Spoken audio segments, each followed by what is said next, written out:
Guys, kalunos-lunos na nangyari. So, kita nyo po, nasira po talaga yung tricycle. Ayan po, dahil po sa bagyong Christine. Ayan, kung makikita nyo po.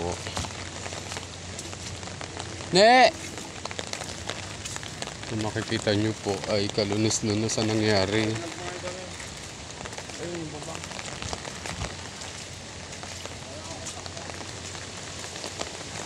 Talagang kalunos-lunos po ang nangyari. Ayan po, oh.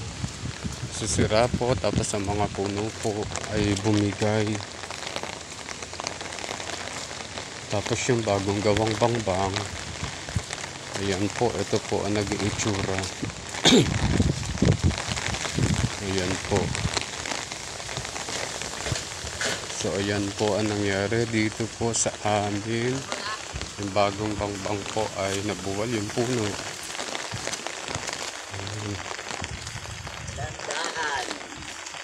Dito tayo dumaan. Dito.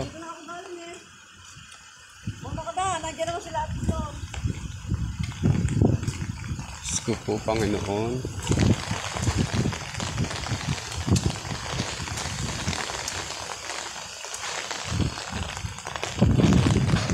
Talaga po, kalunos-lunos ang bagyong dumating sa atin, si bagyong Christine.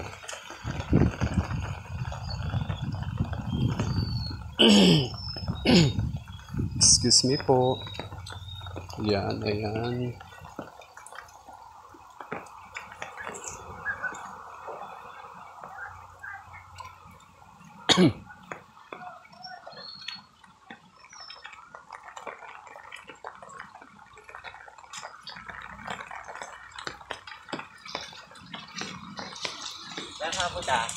Yan lang.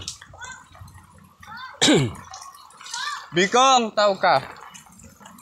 Yan po, oh. So, halos lahat po ay naglilinis.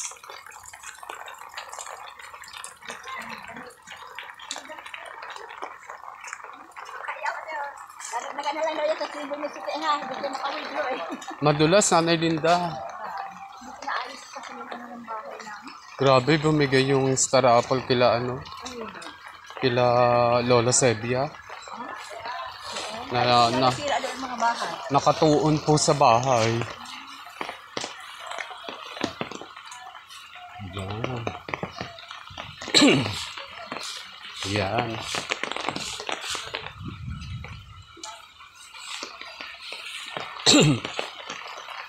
Yan po, yan po. Makikita po natin.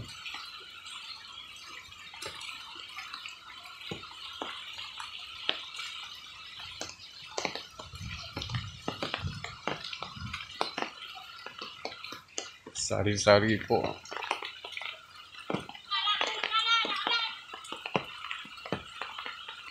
Tinitignan ko lang. Ayan po. Ayan po ang nangyari po sa atin sa bagyong Christine.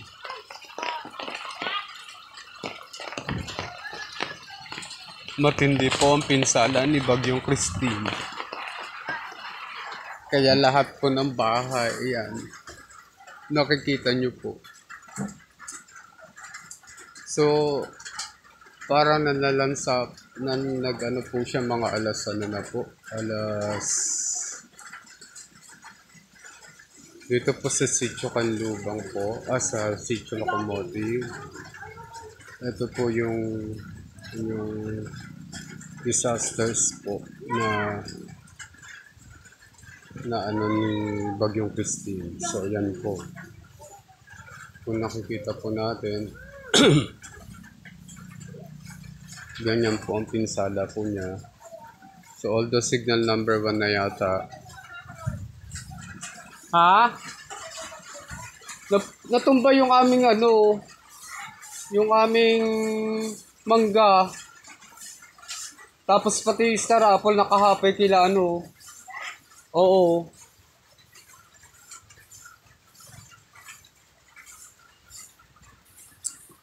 Diba alam naman na bagyo. Alam naman na bagyo ang motor ay nilagay sa labas. O, hindi tinamaan ng mangga. Yan din po. Hindi ko lang po alam sa school, pero pupunta po ako kung ano po yung nangyari.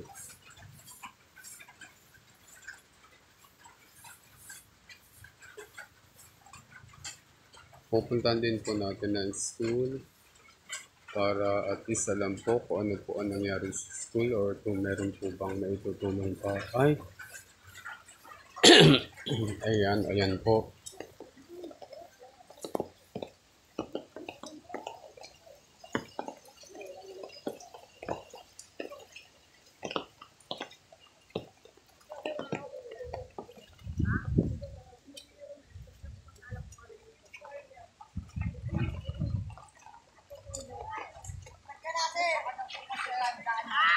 Ayan, ayan, no, ang SIC, ayan. Nakikita nyo po. Ayan, kasi sa dami na. Pati po yung aming barangay ay natanggal din po ang bubong. Sayang naman. Kasi pag mga ganyan yata ang bubong, mas mauna po yata yan sa ano. Tsaka dapat ano po, tsaka dapat bakal po. Bakal to bakal. Ayan. So marami po na pinsala, marami pong naapektuhan po dito po sa Bagyong Christine. Malakas pa po ang hangin.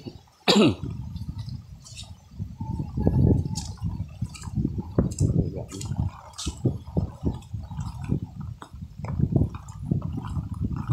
Natukla po talaga ang bubong ng barangay. Ayan po, natukla po ang bubong. Bubong po ng barangay yan.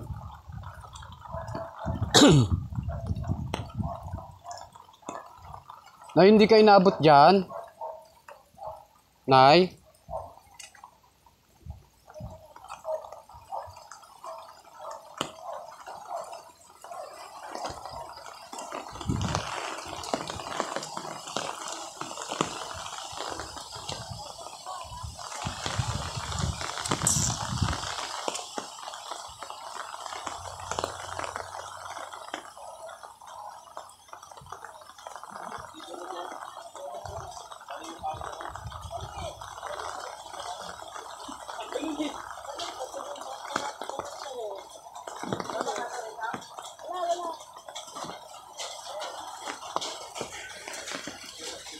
Tinitext kita, ano na yan?